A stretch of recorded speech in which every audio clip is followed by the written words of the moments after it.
Bismillahirrahmanirrahim. Yang saya hormati Bapak Ibu Jamaah Masjid Hidayatul Islamiyah yang insya Allah dirahmati oleh Allah. Assalamualaikum warahmatullahi wabarakatuh. Innal hamdalillah nahmaduhu wa nasta'inuhu wa nastaghfiruh wa na'udzu billahi min shururi anfusina wa min sayyiati a'malina. May yahdihillahu fala mudilla lahu wa may yudlilhu fala hadiya lahu. Asyhadu an la ilaha illallah wahdahu la syarika lahu wa asyhadu anna Muhammadan abduhu wa rasuluh. Allahumma salli ala Muhammad wa ala ali Muhammad. Wa qala Allah ta'ala fi kitabillahil karim ba'da a'udzu billahi minasy syaithanir rajim. Ya ayyuhalladzina amanu ittaqullaha haqqa tuqatih wa la tamutunna illa wa antum muslimun. Rabbi shrah li sadri wa yassir li amri wahlul 'uqdatam min lisani yafqahu qawli. A'udzu bikalimatillahi tammati min syarri ma khalaq. La haula wa la quwwata illa billahil aliyyil azim. Sehat Bapak Ibu? Alhamdulillah, kita masih diberikan kesehatan, masih bisa diberikan kesempatan bisa hadir di masjid ini dalam rangka acara melaksanakan ibadah wajib, yaitu sholat isya berjamaah. Kemudian dilanjutkan dengan pengajian rutin setiap hari Kamis. Semoga ini Senin ya? Kamis itu ya. Semoga apa yang Bapak Ibu lakukan ini dicatat oleh Allah Subhanahu wa taala menjadi amal soleh, menjadi amal kebaikan yang menyebabkan dosa-dosa kita menjadi gugur dan mendapatkan balasan dari Allah berupa surganya Allah. Tak lupa salawat beserta salam senantiasa terlimpah curahkan kepada Nabi kita Nabi Muhammad sallallahu alaihi wasallam, kepada keluarga beliau, para sahabat, para tabi'in, para tabi'ut tabi'in, kepada umatnya Nabi Muhammad. Semoga kelak besok di yaumil qiyamah kita termasuk umatnya Nabi Muhammad yang mendapatkan syafaat pertolongan dari beliau. Bapak Ibu, biar barokah pengajian malam hari ini, kita awali dulu sama-sama dengan membaca basmalah. Bismillahirrahmanirrahim. Bapak Ibu yang insya Allah dirahmati oleh Allah, malam hari ini judulnya seperti di depan, makanan halal, makanan haram. Kenapa materi ini harus dibahas? Karena kita sebagai manusia kan kebutuhan primer kita 3, yaitu sandang, pangan, dan papan. Nah, pangan ini kita tidak akan lepas. Kita butuh makanan. Tapi kita sebagai orang muslim, makanan yang masuk ke dalam mulut kita harus pilih-pilih. Tidak semuanya boleh masuk ke dalam mulut kita. Artinya perut kita bukan tong sampah gitu. Nah Bapak Ibu, barang siapa yang dia memanjakan hawa nafsunya, sing penting enak, sing penting warak, tanpa memikirkan halal haram, bahaya. Bahaya makanan haram masuk ke dalam badan kita, menyebabkan seseorang tidak bisa berbuat baik atau sulit berbuat baik. Di dalam Quran surah Al-Mu'minun ayat 51, Ya ayyuhar rasul kullu minat thayyibat wa'malu sholihan. Apa kata Allah? Wahai para rasul, hendaklah kalian memakan makanan yang halal, kemudian beramal sholih.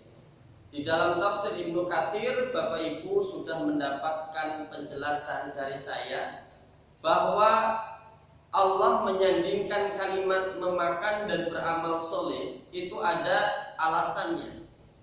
Barang siapa yang banyak makanan-makanan halal yang masuk ke dalam mulutnya, maka dia akan mudah berbuat baik, mudah beramal soleh. Begitu juga sebaliknya. Barang siapa yang banyak makanan-makanan haram masuk ke dalam mulutnya, maka dia akan sulit untuk berbuat kebaikan. Intinya, makanan halal, makanan haram bagi kita seorang muslim harus sangat diperhatikan. Gitu ya Bapak Ibu. Itu sedikit pengantar dari saya. Dan kita akan memasuki materi intinya, yaitu membahas berbagai jenis. Kita mengenal makanan halal, makanan haram. Masuk bab 1, makanan halal, makanan haram. Yang pertama, ya, kita akan memasuki dalilnya. Inilah kalamullah yang tertulis di dalam Al-Quran, dalam Quran surah Al-Baqarah ayat 168. Apa yang disampaikan oleh Allah? A'udzubillahi minasyaitonirrajim. Ya ayyuhan nas, hei manusia, kullu mimma fil ardi, kalian semua makanlah makanan yang ada di bumi, halalan thayyiban, makanan-makanan yang halal dan yang thayyib. Dua kata Bapak Ibu, halal dan thayyib, ya. Nah, berdasarkan Quran surah Al-Baqarah ayat 168, inilah dasar perintah dari Allah kepada kita. Kalau mau makan, carilah makanan yang halal dan yang thayyib. Kita jelaskan lebih dalam. Kalimat halal dan kalimat thayyib. Apa itu halal? Yang ada capnya Pak Dede. Makanan yang ada capnya halal contohnya. Nah, Bapak Ibu, inilah pengertiannya. Arti halal diperbolehkan dimakan, tidak dilarang oleh hukum syar'i. Berarti halal itu menurut tinjauan dari Islam. Yang kedua, kalimat thayyib. Apa itu thayyib? Thayyib adalah makanan ini bergizi dan bermanfaat untuk kesehatan, ditinjau dari ilmu kesehatan. Inilah dua syarat makanan yang harus dimakan oleh seorang muslim. Halal secara agama, thayyib secara kesehatan. Sampai sini bisa diterima jadi. Lah halal itu ada 3 hal Bapak Ibu. Makanan dikatakan halal menurut pandangan agama itu ada 3 hal. Apa saja 3 hal itu Pak Dede? Begini Bapak Ibu, halal menurut pandangan agama ada 3 perkara atau 3 hal. Yang pertama, makanan ini harus halal zatnya. Contohnya nasi, susu, telur secara zatnya itu tidak dilarang, berarti ini halal. Yang kedua, ada halal cara mendapatkannya.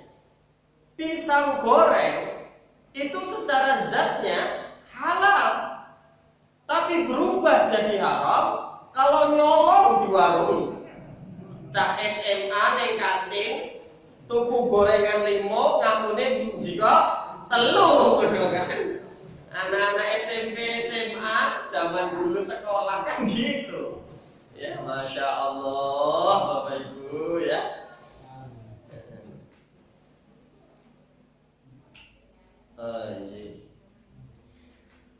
Jadi makanan itu secara zatnya halal, tapi hasil nyolong, merampok dan lain-lain berubah jadi haram. Yang ketiga, halal karena prosesnya atau pengolahannya. Contohnya, sapinya dibeli pakai uang halal. Sapinya juga jual belinya halal, tidak merampok. Kemudian nyembelihnya sing keliru. Nah, prosesnya yang jadi masalah. Ayam duitnya belinya pakai duit halal, nyembelihnya syar'i. Delalah ketika masak pakai minyaknya minyak babi, tadi masalah. Bakso, apalagi yang nanti saya jelaskan. Ini jadi halalnya 3 ini. Halal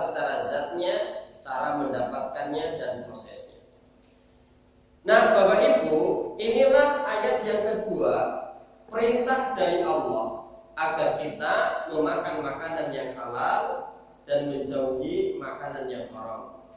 Al-A'raf 157 yang saya blok warna putih. Wa yuhillu lahumut thayyibat, yang baik-baik aku halalkan untuk kalian. Wa yuharrimu alaikumul khaba'ith, dan semua yang kotor-kotor, yang menjijikkan, yang buruk-buruk, yang membahayakan badanmu, aku larang untuk kalian. Nah, inilah dalil halal dan thayyib. Cari makanan yang halal dan yang thayyib. Jenis-jenis makanan halal itu secara garis besar yang seperti apa? 1. Makanan ini baik alias thayyib, tidak kotor, tidak menjijikkan. Kalau kita makan tidak merusak jasmani kita, tidak merusak akal kita. Yang kedua, makanan ini dikatakan halal apabila tidak diharamkan Allah dan Rasulnya. Aslinya semua perkara yang mubah, aslinya semua makanan itu halal kecuali ada dalil yang melarangnya. Nomor 3, makanan ini dikatakan halal apabila makanan ini tidak mendatangkan mudarat, yaitu tidak membahayakan jasmani, tidak merusak akal, tidak merusak moral, dan tidak merusak akidah. Inilah jenis-jenis makanan halal. Bapak Ibu, saya akan sampaikan kepada Bapak Ibu subtema selanjutnya, yaitu makanan haram ada 5. Makanan haram itu makanan yang dilarang oleh syar'i untuk dimakan. Kenapa dilarang oleh Allah dan Rasulnya? Sesuatu yang dilarang karena mengandung bahaya di dalamnya. Apa saja makanan haram? Ini yang pertama. Semua makanan yang ditulis dalam Quran surah Al-Maidah ayat 3 dan Quran surah Al-An'am ayat 145. Jadi makanan haram itu semua yang ditulis di dalam Quran surah Al-Maidah ayat 3 dan Quran surah Al-An'am ayat 145. Hurrimat alaikumul maitah, Allah mengharamkan untuk kalian bangkai, wadam, darah, walahmul khinzir, daging babi, wa ma uhilla li ghairillah, dan semua hewan yang disembelih bukan karena Allah. Biar lebih terperinci dan jenengan lebih mudah menangkapnya, saya akan jabarkan satu persatu beserta gambarnya. Apa saja makanan haram yang terkandung dalam Quran surah Al-Maidah ayat 3 dan Al-An'am 145? 1. Semua bangkai kecuali ikan dan belalang. Yang dinamakan bangkai adalah hewan yang disembelih bukan syar'i, itu bangkai. Nomor 2, semua hewan yang disembelih bukan untuk Allah dan disembelihnya tidak menyebut nama Allah. Makanya boleh jagal, hati-hati. Ya. Dalam Quran surah Al-An'am 121, wala ta'kulu mimma lam yudhkarismullah alaihi wa innahu lafisqun. Janganlah kalian memakan hewan sembelihan yang tidak menyebut nama Allah, karena sesungguhnya hewan tersebut termasuk hewan yang fasik, yang rusak, tidak bisa dimakan. Yang nomor 3, darah. Semua darah itu adalah haram dimakan kecuali hati dan limpa.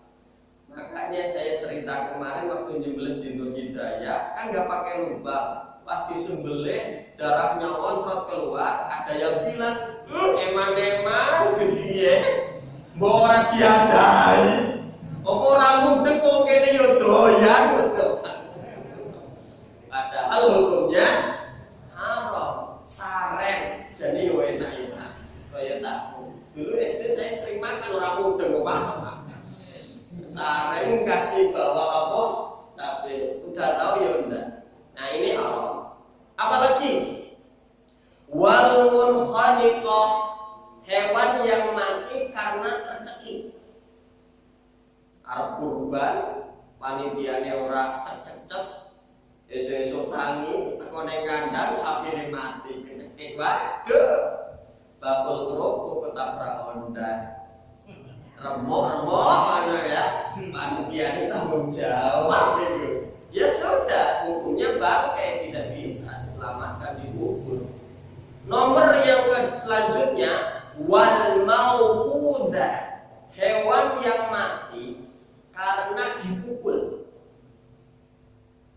Itu hukumnya haram. Dulu sebelum ada stunning di Cina itu kayak gini Pak.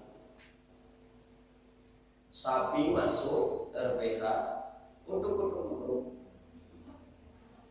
ya, bawa hammer yang panjang, dipukul kepalanya.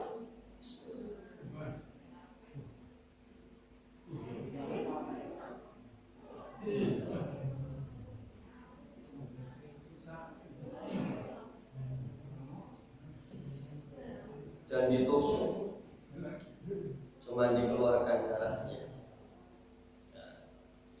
Jadi hewan yang mati karena dipukul hukumnya haram. Loh aku Pak Deden nek lele tak pukul piye? Betul apa betul?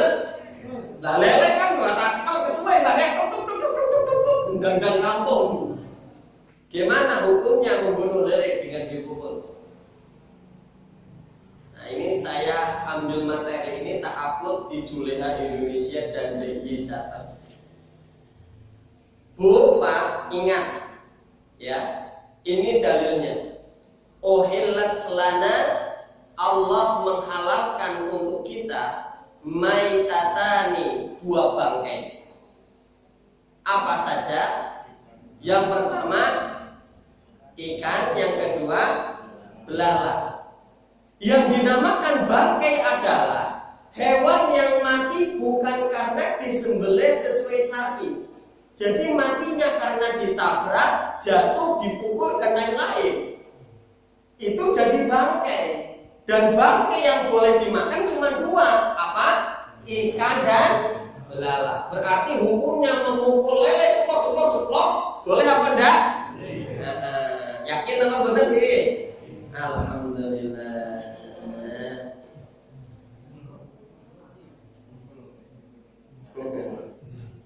Lanjut ya. Selanjutnya makanan haram. Makanan wal mutaraddiyah, hewan yang mati karena jatuh. Sebelum sempat disembelih, mati dan bisa dimakan. Selanjutnya wan natihah, hewan yang mati karena disuguh kancane. Taruh nganti mati berarti bangkai, tidak bisa dimakan. Apalagi wa ma akalas sabuh illa madzakaitu, hewan yang mati karena dimangsa oleh hewan buas. Di Jawa jarang mungkin ya, tapi kalau Kalimantan, Sumatera, Sulawesi masih banyak hewan buas. Masuk ke perkampungan warga, makan kambing. Besoknya yang punya keluar, lihat kandang kambing wis mati, ya sudah bangkai. Lah nek cengep-cengep gimana Pak? Undang-undang bawa tim. Boleh. Kalau habis dimakan serigala masih cengep-cengep, belum mati, nyawanya masih ada, disembelih, membaca bismillah, Allahu Akbar, masih bisa dimakan oleh kita. Dan yang selanjutnya walahmul khinzir, daging babi, sudah jelas ini haram. Terus gimana Pak Dede kalau hewannya mati di gelonggong? Wah ini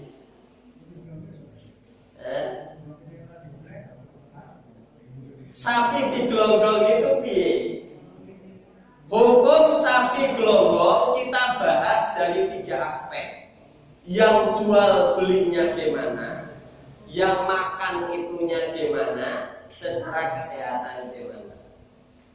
Yang pertama, orang yang jual daging gelonggong dan penjual ini tahu memang sapi ini dagingnya itu digelonggong, dia mudeng. Apa hukumnya? Dia mendapatkan dosa.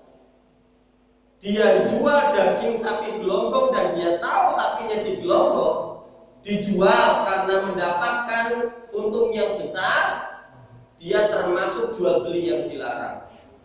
Dalam Quran surah An-Nisa 29, ya ayyuhalladzina amanu, hai orang-orang yang beriman, la ta'kulu amwalakum bainakum bil batil, janganlah kalian memakan harta di antara kalian dengan cara yang batil, dengan cara yang salah. Termasuk itu cara menipu kan. Makanya di dalam hadis riwayat Muslim, man ghasya falaisa minni, barang siapa yang melakukan tipu daya atau tipu menipu, berjual beli dengan curang, bukan termasuk umatnya Nabi Muhammad sallallahu alaihi wasallam. Kalau dia tahu daging tersebut memang daging gelonggong. Terus gimana yang memakannya Pak Dede? Kan kita enggak tahu tuh yo itu daging gelonggongan apa enggak. Sing penting tuku neng pasar dimasak rampung. Ada dua hukumnya. Daging dari sapi gelonggongan. Satu, sapi masih sekarat, belum mati disembelih halal. Karena kemarin saya dapat informasi ketika rapat DPD Juliha Surakarta, gelonggongan dulu kan cuman air lewat mulut Pak. Saya ini lewat anusisan Pak. Jadi dari mulut dikasih air, dari bokongnya dikasih air. Sampai jeroannya kasih kabeh bayangin, astagfirullah. Kemudian kasih air lagi sebelum disembelih. Itu mbuh mak pas disembelih masih hidup. Apa udah mati kan susah. Tapi misalnya ketika digelonggong, sekarang kamu disembelih, statusnya halal. Tetapi ketika sapi mati akibat digelonggong, belum disembelih sudah mati, maka statusnya haram. Susah. Makanya sebenarnya kita ini darurat makanan halal. Sekarang yang beli bebek, mentok kan matinya lama Pak. Bismillahirrahmanirrahim, langsung cemplungnya nih banyu panas. Itu mati karena pisau atau mati karena kecemplung air mendidih yang nggak tahu juga gitu loh. Makanya penyembelihan yang terbaik adalah pakai pisau. Di dalam buku SKKNI yang diterbitkan oleh Dinas Ketenagakerjaan Republik Indonesia, itu hewan yang paling bagus adalah disembelih, bukan distuning tembak kepalanya. Jadi prosesnya 10 detik. 3 detik pertama Bismillahirrahmanirrahim. Ketika putus, itu hewan tidak merasakan sakit lehernya. Makin cepat tidak rasa sakit. 3 detik kedua, berarti sudah 6 detik ya. Itu hewan kurbannya atau hewan yang disembelih pingsan kayak orang tidur. Las, karena yang jalur otaknya putus. 6 detik kemudian 3 tambah 6 berapa? 12 ya. 3 detik pertama tidak terasa sakit, 3 detik kedua kayak orang tidur, 6 detik selanjutnya itu kejut-kejut, bukan karena sakit Pak. Jenengan kalau lihat sapi kami disembelih kejut-kejut bukan karena bukan. Itu jantung kan kerja memompa darah. Tiba-tiba loh kok darahnya enek. Kok disedot sekuat-kuatnya sama jantung dikeluarkan yang sisanya. Itu kejut-kejut proses jantung mengeluarkan darah. Jadi sebaik-baiknya sembelih pakai pisau, itu presentasi hewan merasakan sakit itu sangat 0% bisa diterima aja. Selanjutnya, bagaimana menurut pandangan kesehatan daging-daging dari hasil gelonggongan? Satu, mengandung protein yang rendah. Karena ketika sudah digelonggong dikasih air yang masuk ke badan sapi emangnya air RO yang higienis Pak. Bu banyu apa melebu. Padahal air itu tidak 100% bersih. Mungkin ada bakterinya, betul-betul masuk ke daging, proteinnya jadi turun, kualitas dagingnya jadi buruk. Dan hewan yang sebelum mati disiksa dulu, hewannya itu stres, kualitas dagingnya buruk, maka bakteri apa-apa itu mudah masuk, kualitasnya sangat rendah intinya. Bisa diterima, J? Selanjutnya, nomor 2. Semua makanan keji, makanan kotor dan menjijikkan itu tidak boleh dimakan. Makanan kotor berarti makanan keji yang apabila masuk ke dalam badan kita merusak badan kita. Wa yuhillu lahumut thayyibat, Allah menghalalkan untuk kalian yang baik, wa yuharrimu 'alaikumul khaba'ith, dan mengharamkan untuk kalian perkara-perkara yang khaba'ith, yang buruk. Daging anjing bi, yo tetap haram to yo. Dalam hadis riwayat Muslim, syarrul kasbi, seburuk-buruknya jual beli, wa tamanul kalbi, yaitu menjual beli anjing. Duit hasil jual beli anjing aja haram, apalagi nagingnya ngono ya. Nomor 3. Nah, ini yang di awal. Semua makanan yang bisa merusak badan kita maka hukumnya haram. Qul innama harrama rabbiyal fawahisha ma dhahara minha wa ma batan. Katakanlah semua yang diharamkan oleh Rabbmu yang bisa mendatangkan kerusakan baik yang nyata ataupun yang tersembunyi itu diharamkan untuk kalian. Lah rokok itu merusak jasmani apa mboten, Pak? Saya nanya loh ya Pak. Monggo dikembalikan ke masing-masing. Selanjutnya,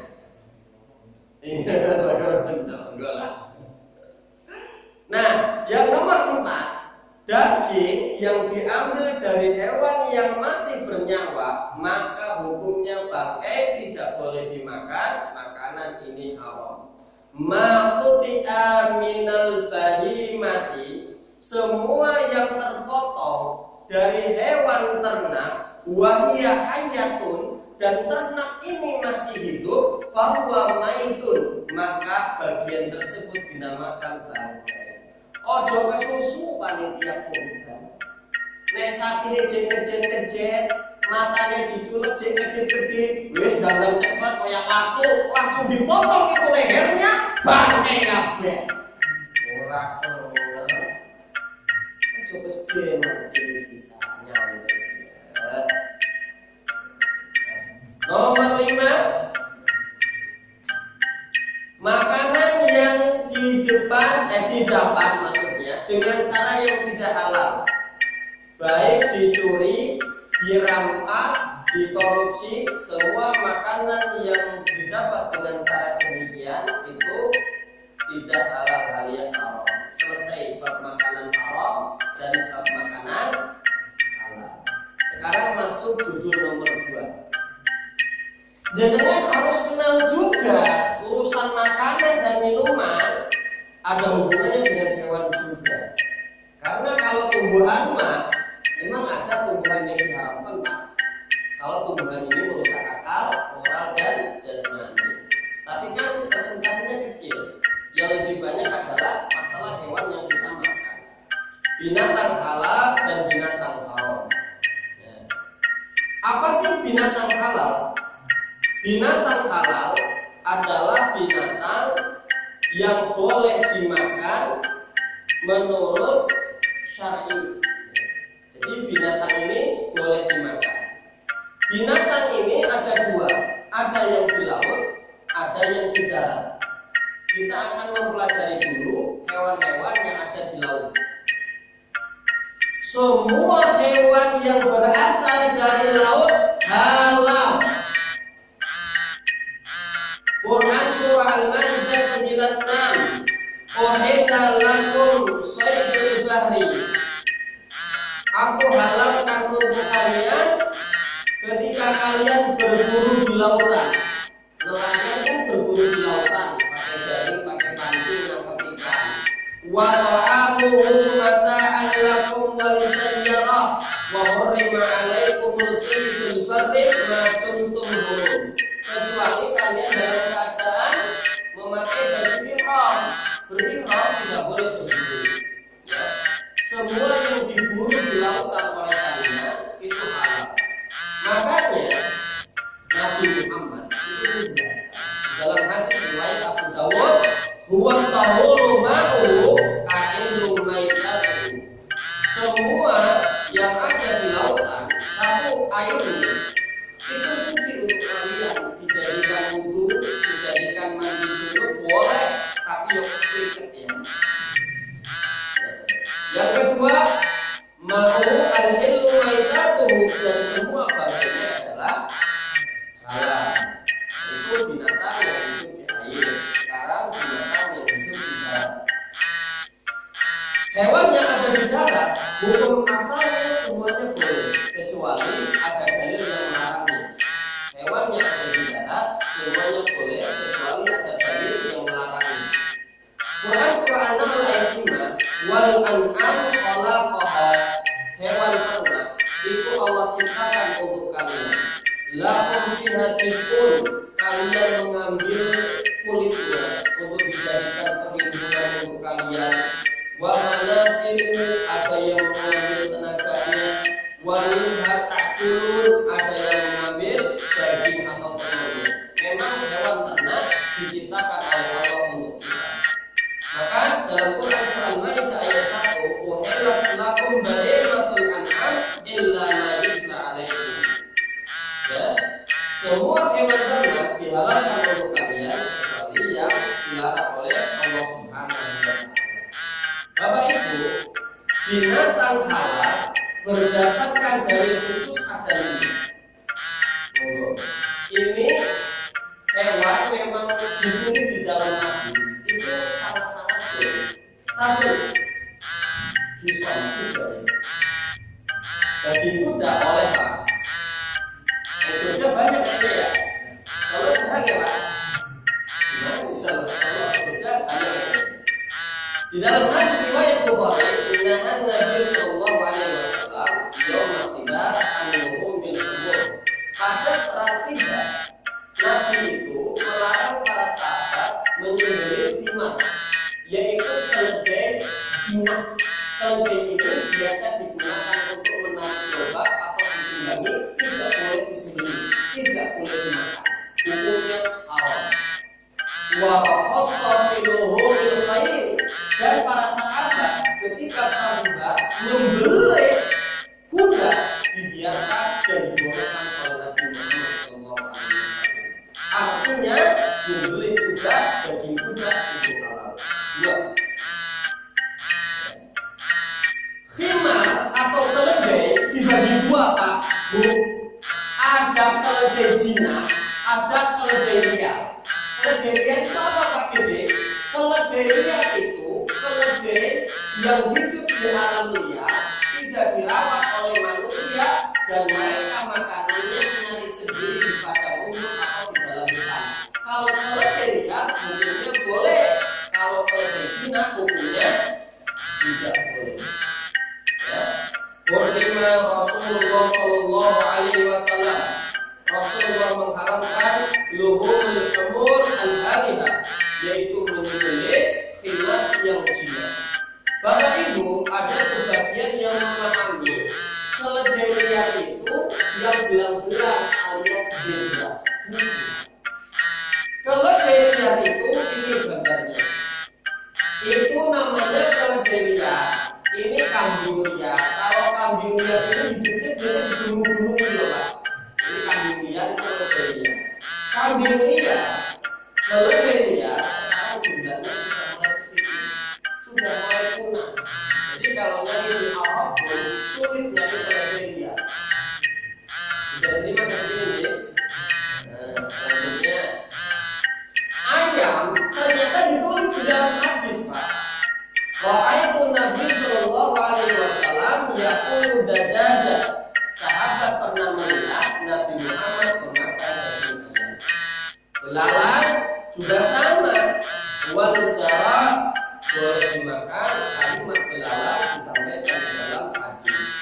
Kelinci juga sama. Pilih membeli sapi limosin 1 ton daripada nyembelih kelinci saja. Hati orang kecil lah. Ya. Ada hadisnya yang diriwayatkan oleh An-Nasa'i.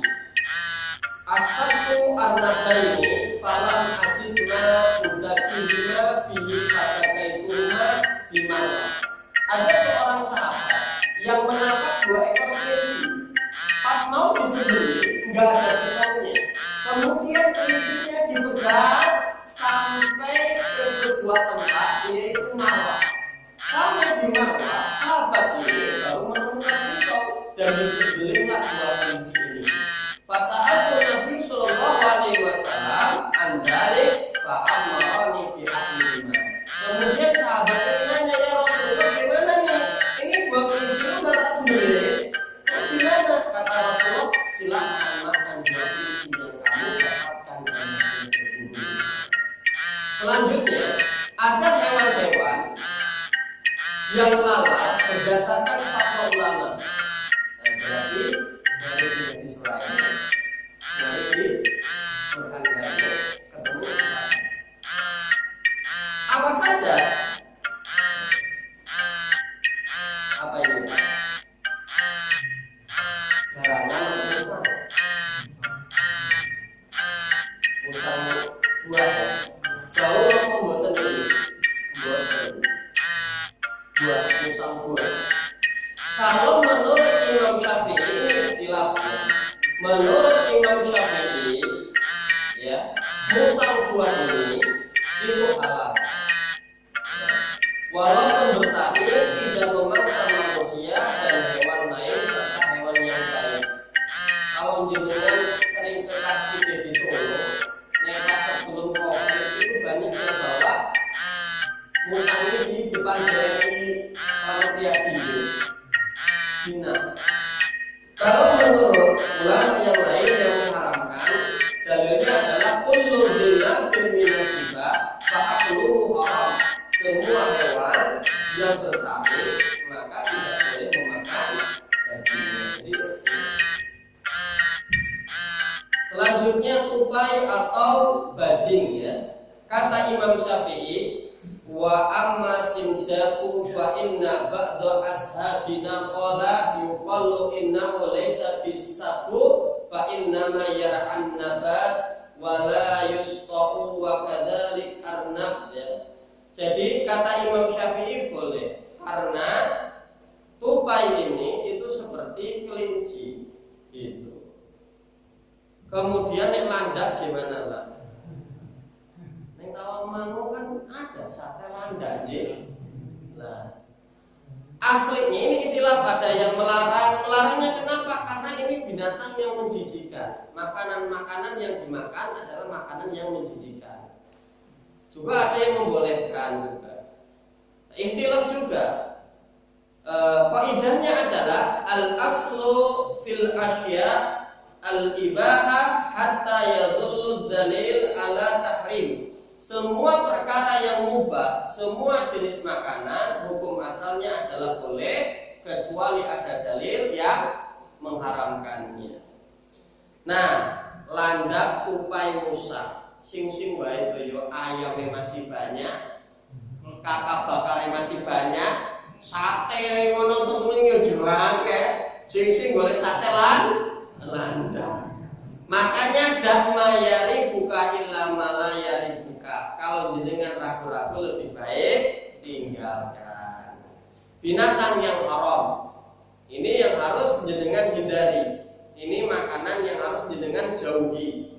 Apa saja? Tadi semua yang terkandung dalam Al-Maidah ayat 3. Bangkai, darah, daging babi, binatang yang disembelih atas nama berhala tidak menyebut nama Allah, binatang yang tercekik, binatang yang dipukul, binatang yang jatuh, binatang yang ditanduk, binatang mati dimangsa oleh binatang buas, dan binatang ini disembelih untuk tumbal berhala atau jin. Karena orang Arab jahiliyah kalau mau bangun rumah itu nyembelih hewan dulu. biar jin atau apapun yang menghuni rumah baru yang akan dia tempati biar pada pergi. Arab jahiliyah zaman dulu aja kayak gitu, Pak. Jadi jangan aneh. Di Indonesia kadang-kala membangun beton yang ada yang kayak gini. Bahkan ada cerita mistis yang ditumbalkan bukan hewan tetapi kepala manusia. Alhamdulillah minta. Ada nggak pernah zaman dulu Pak dengar itu? Alhamdulillah minta. Ngeri saya Pak. Merinding ini. Flyover Purwosari. Misalnya biar flyovernya bakal kuat, nyembelih hewan dulu. Kepalanya pendem di sana, dagingnya dibagikan buat karyawan. Lah ini. Lah hukumnya daging yang disembelih untuk selain Allah tidak. Jadi satu, Al-Maidah ayat 3 semua yang di dalam itu. Selanjutnya nomor 2, binatang kotor yang keji. Nah ini tidak boleh. Jadi yang menjijikkan. Ada pemikiran gini lah, Pak Dede, setiap orang setiap tempat mengukur kejijikan kan beda-beda. Menurut saya bekecot goreng itu enak, orang menjijikan. Lah menurut jadi kan aku jijik dong berani gitu ya. Nah terus gimana? Ada ulama mengatakan kita kembalikan ke kebiasaan orang Arab gitu, karena saya sulit menyampaikannya. Intinya kembalikan ke masing-masing dulu aja lah. Ya. Tapi sekiranya binatang ini tidak thayyib dipandang dari kesehatan bisa menimbulkan bahaya, lebih baik dijauhi. Dan himar itu juga tidak boleh. Himar yang jinak itu tidak boleh. Pak, ada hewan yang selanjutnya namanya bigol. Bigol itu perkawinan silang antara kuda dan himar.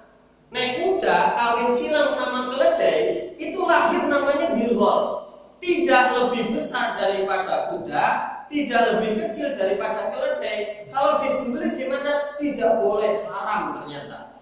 Karena sesuatu kuda hukumnya halal, himar hukumnya haram. Terus disilangke, lahir bigol. Berarti bigol ini percampuran antara yang halal dan yang haram.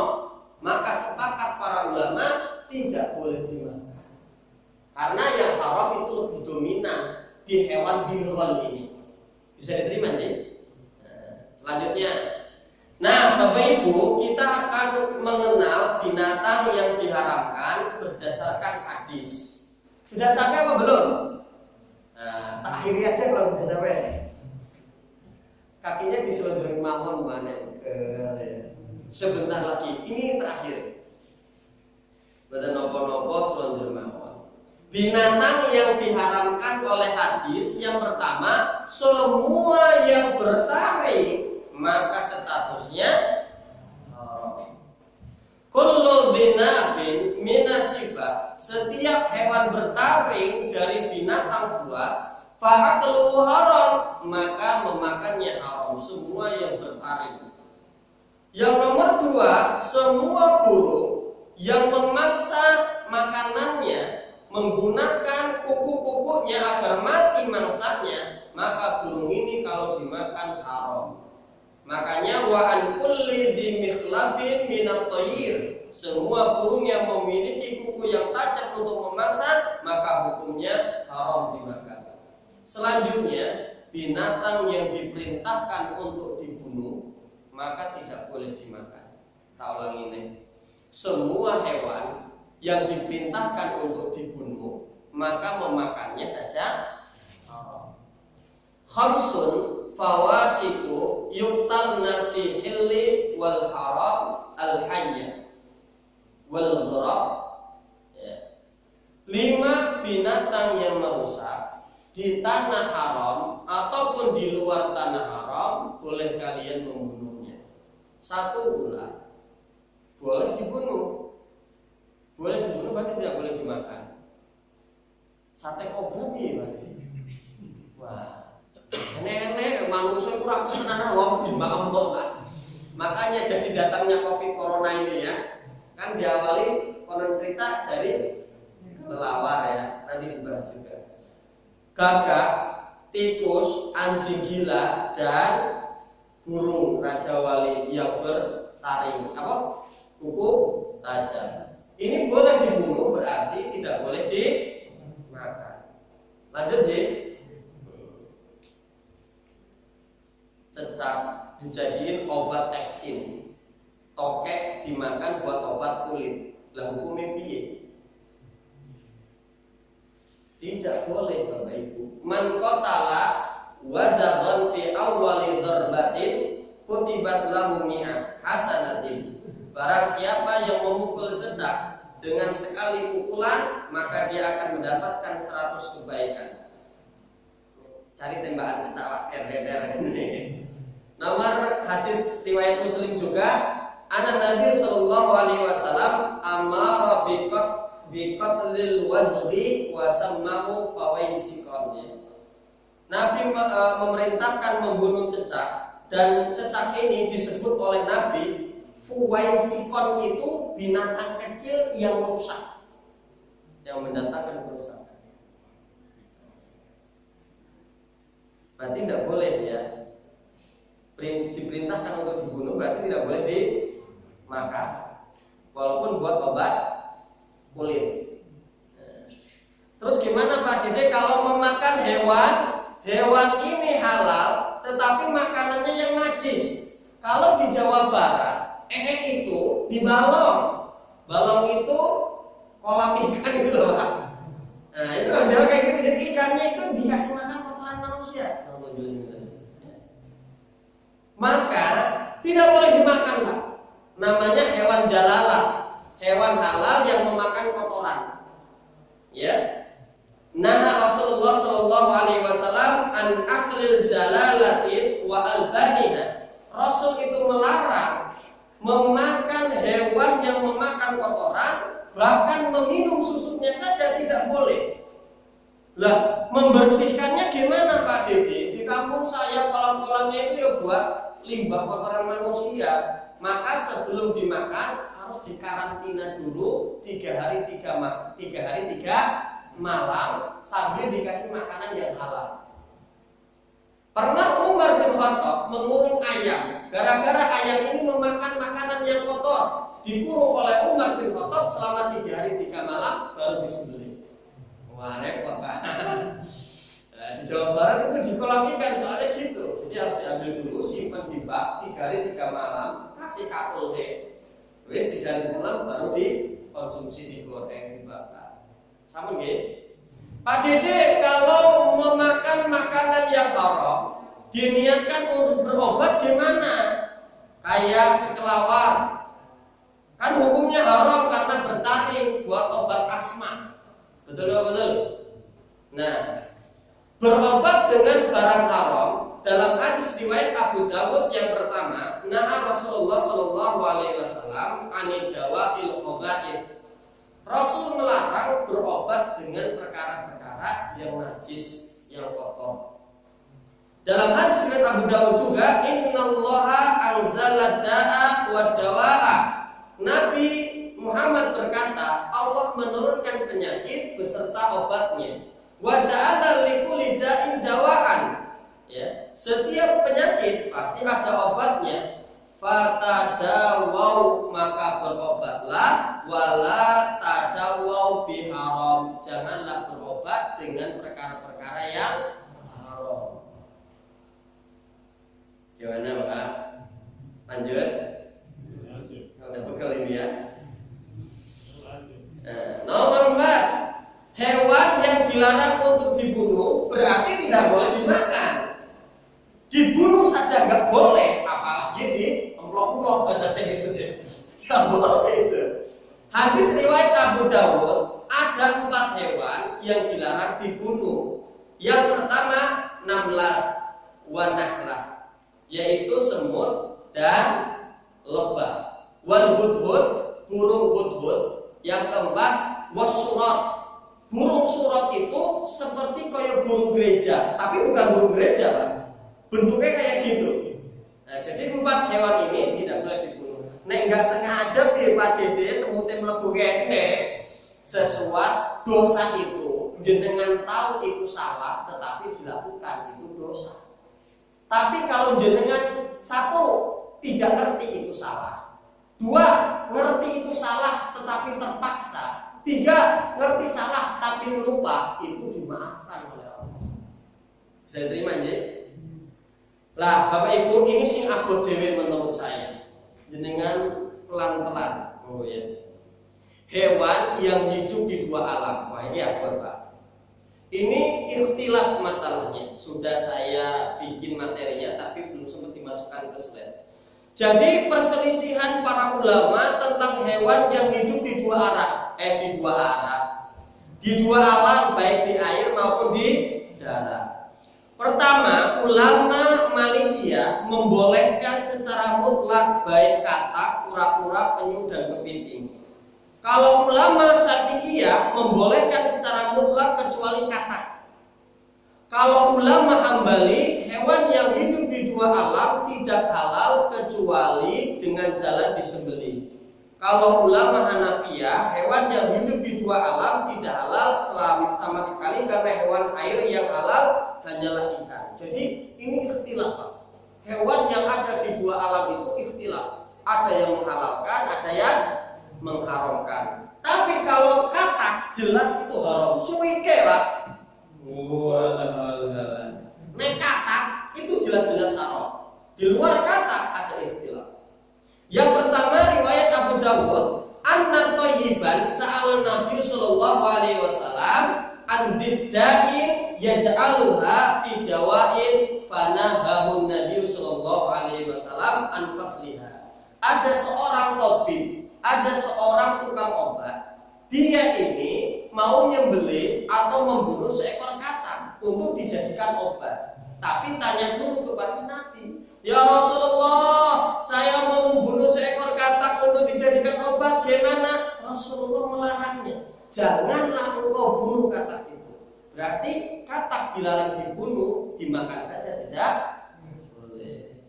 Pernah Pak? Katanya pernah ya. Lah naik kepiting gimana? Nah kepiting menurut Imam Ahmad boleh. Enak ya Pak ya. Nah Bapak Ibu, ini sedikit nambah wawasan. Ini terakhir. Jadi kalau buaya itu tetap haram karena bertaring. Terus katak ini haram. Penyu ini ulama Madinah Abu Hurairah menghalalkan. Tetapi menurut data jumlah penyu yang ada sekarang itu dari tahun ke tahun menurun sedikit menjadi binatang langka. Maka tidak dianjurkan. Terus gimana Pak Dede? Hewan-hewan yang laut tetapi nama-namanya seperti hewan-hewan di darat. Anjing laut contohnya, kuda laut, terus apa lagi? Gajah laut. Betul lah, betul. Kata ulama dari Syafi'iyah, semua yang berasal dari laut itu halal karena hukum asalnya itu halal selama tidak ada dalil yang melarangnya. Alhamdulillahirabbil alamin. Lumayan panjang ya Pak. Padat dedek gitu ya. Semoga dapat pencerahan dari apa yang saya sampaikan dan menambah ilmu pengetahuan jenengan tentang jenis makanan-makanan yang halal, makanan-makanan yang haram. Sambil menunggu snack dikeluarkan, ya, monggo saya persilahkan kita ada sesi tanya jawab, diskusi bareng tentang makanan halal, tentang makanan haram. Yang bisa saya jawab nanti saya jawab. Kalau saya belum bisa tak jadikan PR. Monggo Pak, Ibu yang di belakang silakan kalau ada yang mau nanya tentang makanan halal, makanan haram.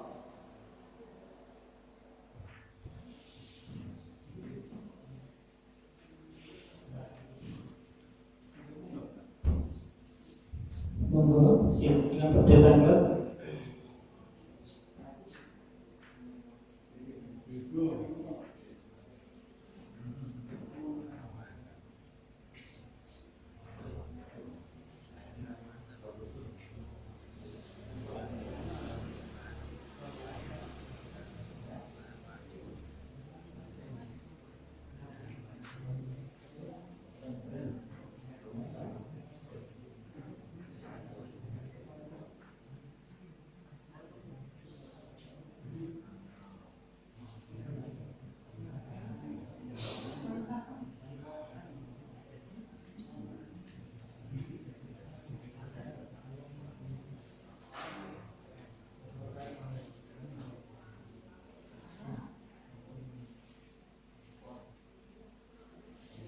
Sampun jelas ya.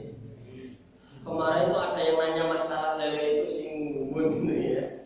Masya Allah. Jadi tahu sekarang kita jelasnya. Terus berobat dengan. Waduh, laron itu termasuk hewan yang ada darahnya nopo mboten. Kalau hewan yang ada darahnya maka wajib disembelih. Kalau hewan yang tidak ada darahnya maka tidak disembelih, tidak apa-apa. Lah hukumnya apa Pak Dede laron? Laron tidak dijelaskan di dalam hadis maupun Al-Quran, tidak ada ya Pak. Betul nggih? Berarti asal hukum semua makanan itu boleh selama tidak ada dalil yang melarangnya. Sekarang dilihat dari tinjauan halal. Hewan ini tidak ada dalam Al-Maidah ayat berapa tadi? Sama dalam Quran surat An-Nahl. Ini bukan hewan yang bertaring, bukan hewan yang diperintahkan untuk bunuh. Di dalam dalil tidak ada Pak. Oh berarti boleh. Sekarang halal terus thayyib. Secara kacamata agama, laron ini kalau dimakan tambah sehat, apa tambah sakit? Secara ilmu kedokteran mengandung proteinnya banyak nih. Oh berarti laron ini boleh. Secara syar'i tidak ada larangan. Secara thayyib kesehatan tidak merusak, berarti dikonsumsi boleh. Kecuali alergi. Zaman dulu jangkrik juga sama kan digoreng Pak. Secara hukum syar'i ada nggak dalil yang melarang jangkrik? Bertaring apa mboten? Ada, coba monggo. Gimana Pak? Disamakan serangga dengan belalang.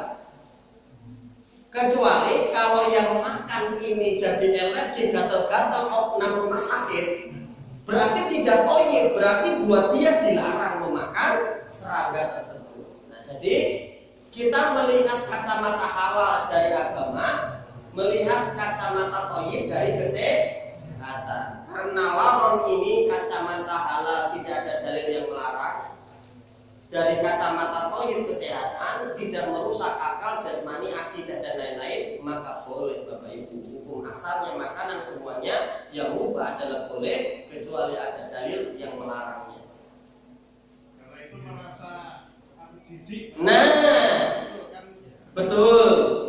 Salah satu makanan yang halal adalah yang menjijik. Jijik kan relatif ya Pak. Nah, ini dalilnya kan, jijik. Semua makanan keji, makanan kotor dan makanan menjijikan. Bagi saya laron jijik Pak. Oh ya. Berarti bagi saya itu tidak thayyib.